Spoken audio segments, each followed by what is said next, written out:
Hello and welcome! I feel like I always say hello and welcome in every video, but I guess intros are supposed to do that. And now I ruined it for a subpar joke. It's breaking news to me, for you! Delivered at the earliest convenience. So, today we're talking about episode 7, A Break from Business.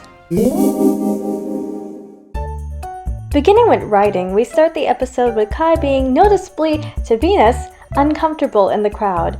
He denies any discomfort, but Venus finds a solution anyways. So here's a few things I wanted to highlight from that scene. Why does Kai deny this truth, and why is he uncomfortable? So, in my head, Kai is a very considerate person, and is also a bit too selfless. But this isn't fully done out of that, oh, I'm so kind and nice thing.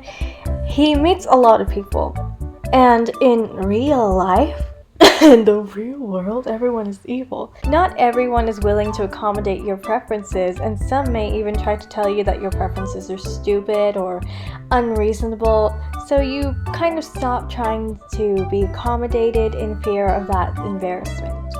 You resort to getting into the habit of saying, no, that's fine, or it's fine, or I am fine, and you stop expecting to be comfortable. Is this good? Not necessarily, and of course, there's nuance in every situation, but in this case, it's not great. Yes, no one is obligated to accompany anybody, but it is a beautiful thing to do so anyways. We're not obligated to be nice, to love, to feel anything for others in any aspect in our everyday lives. But wouldn't it be nice if we did it anyways? Venus does this, and she's surprised to be thanked by it because it seems like such a small thing to her. Even though she wasn't really raised with kindness, a lot was expected from her, so when doing something that seems so insignificant to other people, she feels it's not enough to be thanked for. It's like how the more people expect from you, the less that they will praise you for the smaller deeds that you do. The second question, why is he uncomfortable?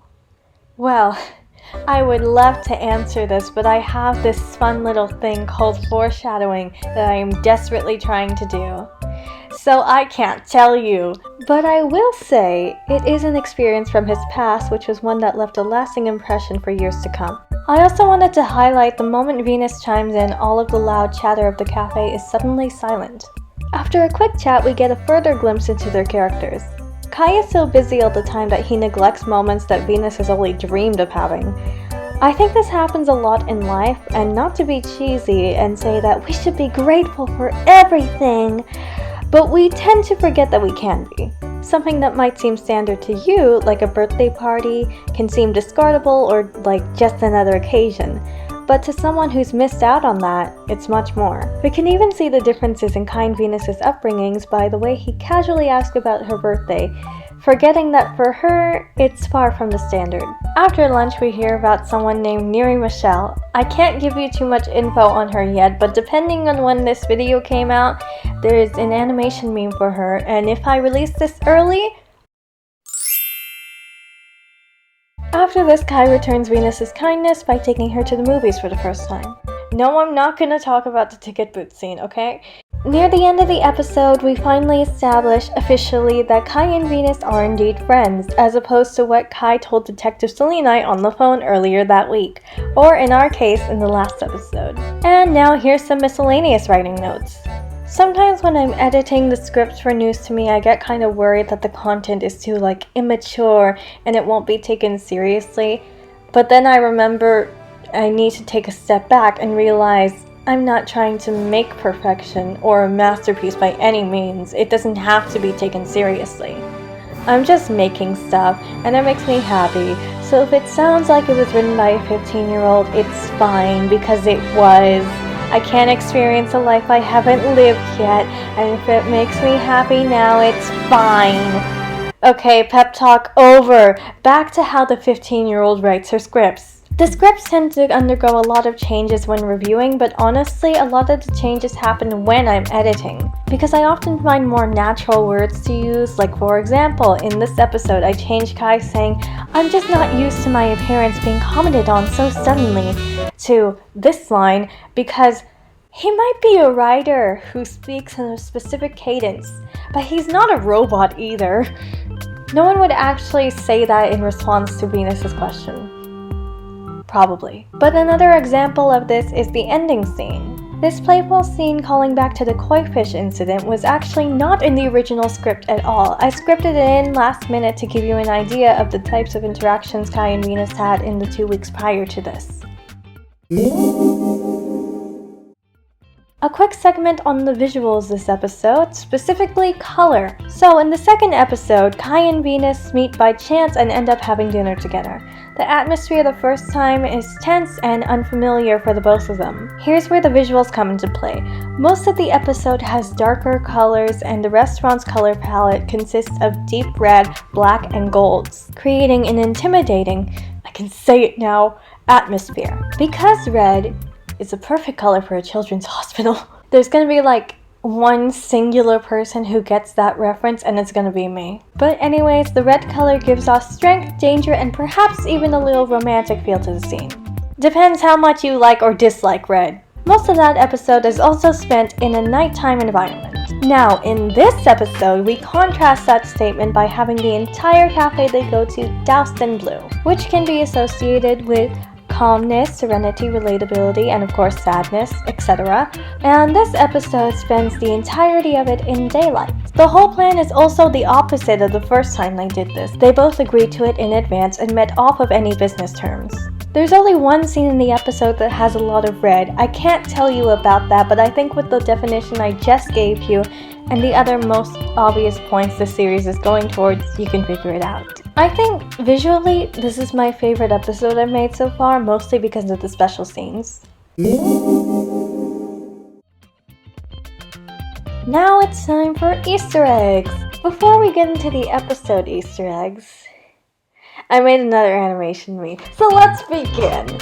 About 2 weeks ago, probably more because I'm starting the video real late, and I have a lot of things to do, so this is probably going to be like a month late. Anyways, at the start of the script we see a magazine that I wasted about an hour of my life on for 10 seconds. Sorry, I mean that the text on the magazine says, Selenite News is said to be cooking something up with Neri Michelle, and also things like, News to Me, a new face has been added to the roster of News to Me, and Neri Michelle is the talk of the town again, along with, What's her secret?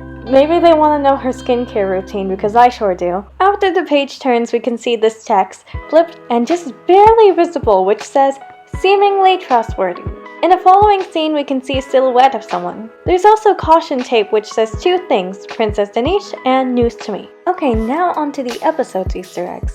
Venus's outfit has the D belt branding like Kai's. In the first cafe scene, we can already see a photo of the sandwiches Kai and Venus order. Fun fact, I drew the sandwiches in 20 minutes. After the cafe scene, we see 2 teenagers talking. I wonder who this is. Unreasonably long brown hair. Brown eyes with hearts. Completely covered in pink. And the crown bag. Yeah, it's me. It's supposed to be like a version of myself, but like in real life. And not wearing an apron for seemingly no reason. I would have done clothes I own in real life, but I'm too indecisive for that, so I just designed some which I now actually wish that I had, but unfortunately do not. And the second person is one of my close friends. Look, you finally made it into News to Me. Are you happy? Now we have to be friends forever, or it's really gonna be embarrassing for me. Or I could just give your character a tragic backstory. Or have them get into a car accident. I'm nice to my friends, I promise. Mostly. Kai mentions a movie called Midnights, which is of course a reference to the one and only Taylor Swift because I have a problem. I am the problem. It's me. Hi. I want Eras Tour tickets so bad. Ticketmaster, watch your back. The song playing here is also called Lawrence. Get it? Like Albert Lawrence. Thank you, TrackTribe, for releasing that at the perfect time. In the background of the movie theater, we can see a few posters. 2 posters of Neri Michelle, the aforementioned actress. These were actually her concept sketches, but I won't show the full ones until she appears in an episode because I am evil. The subtext, is that what you call it? Description? Anyways, the text under the title says, Midnights, October 21st, she'd never think of him. Except on Midnights Like That. Yeah, it's a reference. It's a reference to Midnight Rain by Taylor Swift, because of course it is. And then we have Banknotes. July 16, 2022, which is the birthday of one of my friends. Brought to you by Princess Denise. Me. Oh, no. It says incorporation. I'm just gonna leave that in. That was funny. It says incorporation, not me. And then at the bottom it says, follow for the thrilling... oh my god. Follow the thrilling tale of a quick-witted world-class gambler. Why did I make the text so small? And why did I choose white text on a relatively white background? I am crazy. My eyesight is too mediocre to be doing this. One last fun fact. The episode is the first one to have proper close-ups that don't look like pixel art because I decided to get myself together. Wow! Thank you for watching. If you found even one, just one of my jokes funny, I will start my career as a stand-up comedian. Sorry, I mean, you should leave a comment or like the video. Maybe if you're feeling generous, you'll even subscribe. I'm just saying, everyone I know who subscribed is really cool. Like my mom. Okay, thank you for watching. Bye! If I do this long enough, I can effectively drive away 90% of yours.